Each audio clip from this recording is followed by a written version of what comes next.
Thank you very much, Justina, for your kind introduction. And also for the listeners, thank you very much for come to listen my talk. Today, I'm going to talk about with this title, where we use Atomic Force Microscope, AFM, for the polymer researches. Okay, my expertise is so-called polymer nanomechanics, which is the kind of that strategy that we investigate nanoscale structure of polymeric materials and combine this information to macroscopic materials, the mechanical properties. Then to do so, we use this AFM, especially the so-called force volume mode or FMAP mode, or sometimes you may be able to use the peak force QNM modes, which all of the measurement the modes acquires this type of force distance curve, and then applying some contact mechanical information, we get the mechanical property of the material. For long years, I was devoted this type of ISO activity, where we determine, we prepared the ISO document to describe how we can measure the mechanical property, especially Young's modulus from AFM force distance curves. If you are interested in some detail, please refer to this ISO document, which now available. Then this is a brief summary of contact mechanics. JKR means the contact mechanics originally developed by Johnson and Kendall and Roberts. They assumes the kind of the elastic the contact between two bodies, and adhesive interaction exists. Then, as you can see here, the force distance curve looks like this. Then this original force distance curve is converted into the relationship between force and sample deformation. Then we use some formula of the contact mechanics to derive the Young's modulus. This is one example. We use this the SBR, which is the styrene butadiene rubber, and BR is a butadiene rubber blend sample, and actually the phase separated the samples to just simply show you one example of a Young's modulus mapping. Here, this color scale exhibit the modulus values, and then as you can see, sub-micrometer scale phase separated structure is obtained. Then here is the force distance curve, and this the black the solid line represents the JKR theoretical curve, which nicely reproduce the experimental data. Then, as you can see here, the two phase separated domains have two different modulus values, but they are quite similar to each other.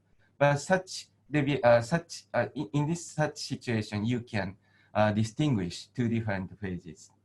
This is very wonderful and powerful tool.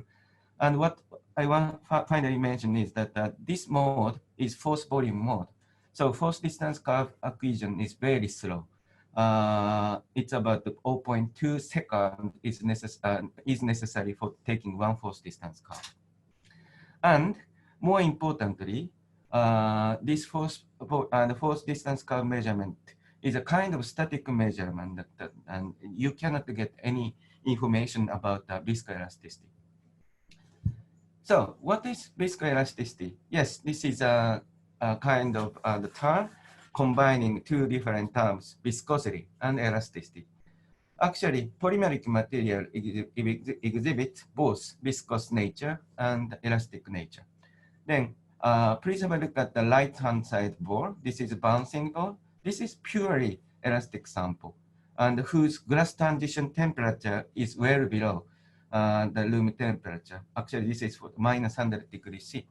So this bouncing ball shows elastic response. But other lava sample, this is non-bouncing ball. This is viscoelastic the lava sample. then whose TG, glass transition temperature, is near room temperature. Then, actually, if you push this rubber sample, then you can feel an elastic response. But in this specific, the impact type, the measurement, the total energy is dissipated as a heat. What is happening inside this material? Then, usually, in order to get any the mechanical information from such rubber samples, we use this viscoelastic, the rheometer. Then, centimeter or millimeter size sample is was prepared and then placed in between two parallel plates. And then you give a sinusoidal oscillation. Then measure the response. Then we can also think about this type of toy model where there's two different the spring and one dashboard or so-called oil damper is assumed to build this model. Then if you give a sinusoidal oscillation to the sample, then the response become separated into two the in-phase response and out-of-phase responses. The in-phase response is called the stretch modulus and similar to the static modulus. And the loss modulus is called modulus, but in reality, it is a viscous response. Then by solving the original the differential equation, then you get this type of response. So for example, looking at the E prime, the stretch modulus, at the low velocity measurement or long time measurement, you get the Lavary response. But by increasing the speed, then you start to observe the increase of this modulus value, and finally, this reaches in the Grassi response. The difference between the Lavary response and the Grassi response is 1,000 times difference. So this is very interesting result. Okay, and this type of the property change can be also observed by changing the temperature. For example, even if you have an original Lavary material at the room temperature, if we bring it to the very, very low temperature, like below liquid nitrogen temperature, this Lavary sample becomes glassy. So the temperature response and the frequency response can be converted to each other.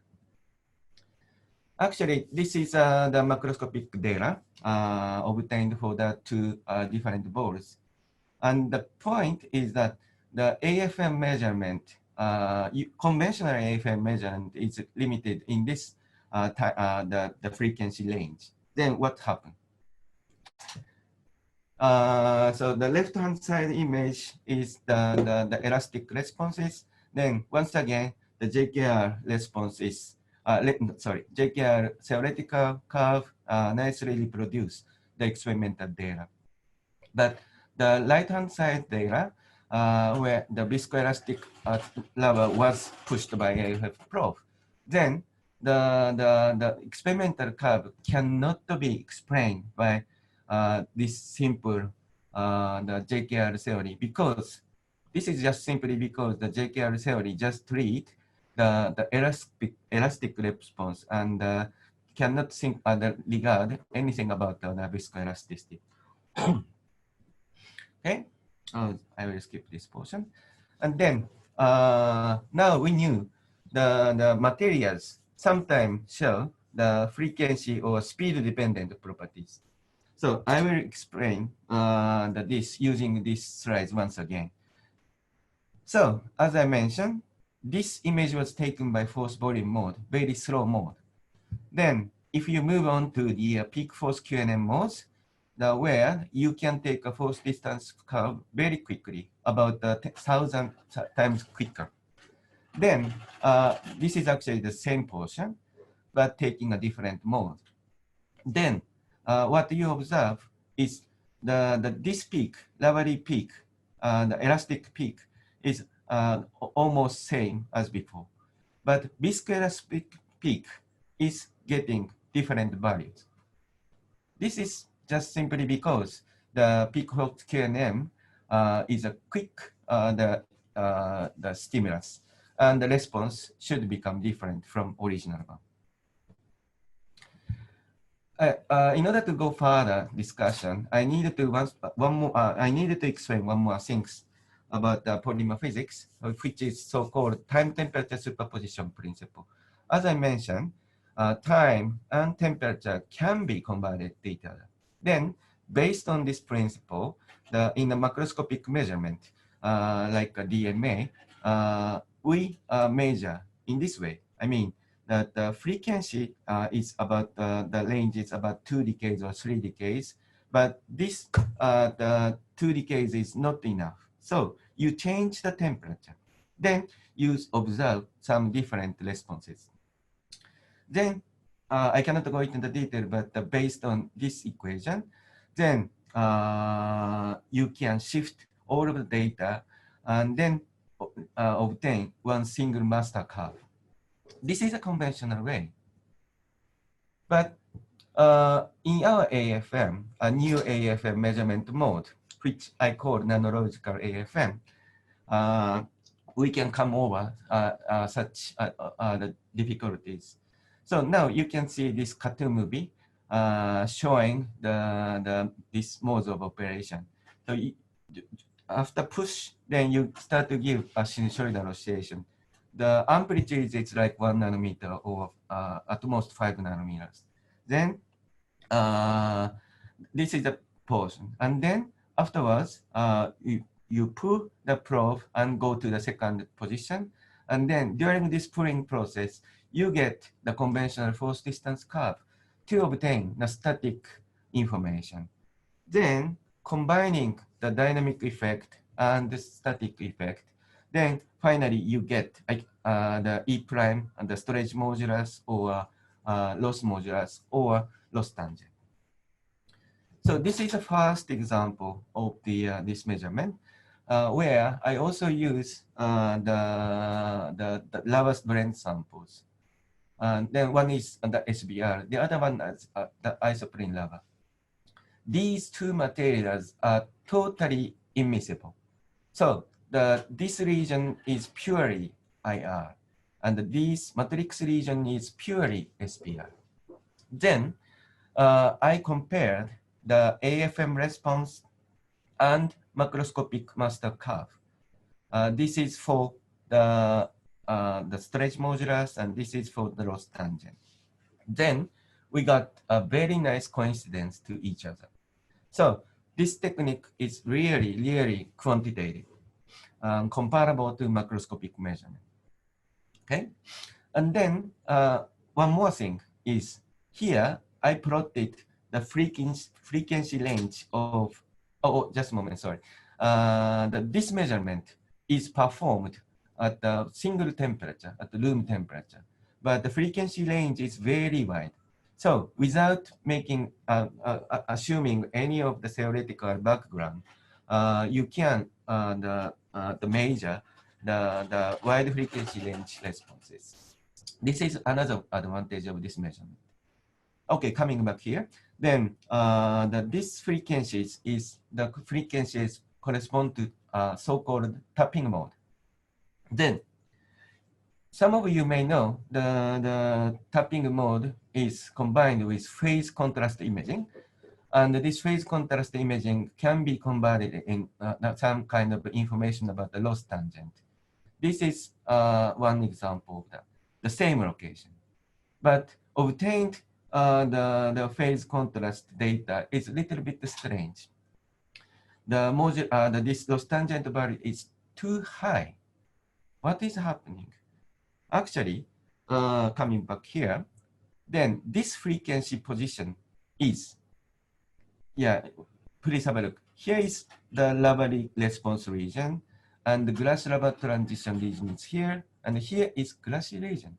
So very, very high frequency tapping mode frequency is not good for this lava sample because this region already becoming the glassy responses. Okay. So now I move on to the next topic using the same technique, but here we observe a very kind of the heterogeneous network structure of lava sample.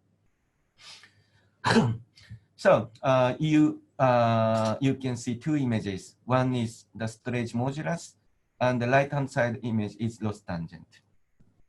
Then we have this type of the histogram and the measure the average and the standard deviation.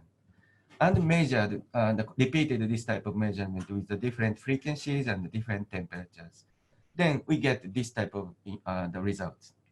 So the starting from the room temperature and then the lower the temperature and get this response for the 14 degrees C. Then, as in the case of the macroscopic measurement, you can shift this data to obtain the nanoscopic the master curve. And this nanoscopic master curve can be almost comparable with the macroscopic data master curve. So this means this time temperature superposition principle is even valid even at the nanoscale. Good news or bad news, but anyway, good. It might be good news. But if you have a closer look, then the average value is similar to each other. But the data with the different temperatures show a different error bar. The error bar represents the standard deviation. Why they are different to each other? Yeah, here comes the actual images with the different taken in with the different the experimental conditions. Left-hand side is the room temperature but high frequency, and this is low temperature but low frequency. Then, as a result, the frequency becomes similar to each other, but then the value as the average value is similar to each other, but the heterogeneous length scales are totally different. More interestingly, if you look at the frequency responses, then each of the position show different curves. And then this peak position simply correspond to a glass transition temperature. So this means for this sample, the glass transition temperature are different location by location. We never thought this type of things, so it's quite new. And we need to think about this type of heterogeneity when we think of the materials property. Okay, this is the second one, but I will skip this. And then using a few minutes, I finally, at the last part of my talk, I show you some single molecular study, because some of the later presenters also present this type of the single molecule studies. So as you can see, we can do this type of single molecule polymer chain stretching measurement with a different environment case, the good solvent, the poor solvent, or different temperatures, and then the response should become different. But as in the case of macroscopic, the previous talks, this is just a static mechanical property measurement. But because polymeric material exhibit not only the elastic response, but viscoelastic, viscous responses. For example, if in the polymer chain is inside the flow, then each polymer segment feel the drag friction force between the polymer and solvent. Then there are, because of the time limitation, I cannot go into the detail, but yes, there are several different the theories, and then the spring constant are different, different, and also the viscous contribution also different depending on the degree of polymerization n. Then which model is correct? Now we can examine using the experiment. So to do so, we also give a sinusoidal oscillation to the cantilever and then observe the viscous responses. Okay, because of a time limitation, I just briefly go to the last part of my slides. So finally, by combining the information about the spring constant, viscous coefficient, you get the relaxation time. Then this is a plot between the relaxation time and the degree of polymerization. Then what we observe is this slope corresponds to the theoretical prediction by Kirkwood, rather than the most famous, the Laus model.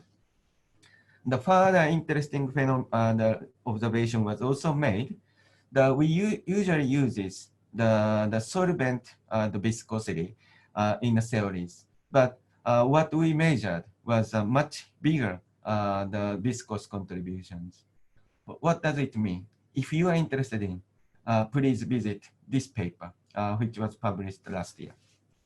Okay, this is the final slides of mine. And thank you very much for your attention. That's all.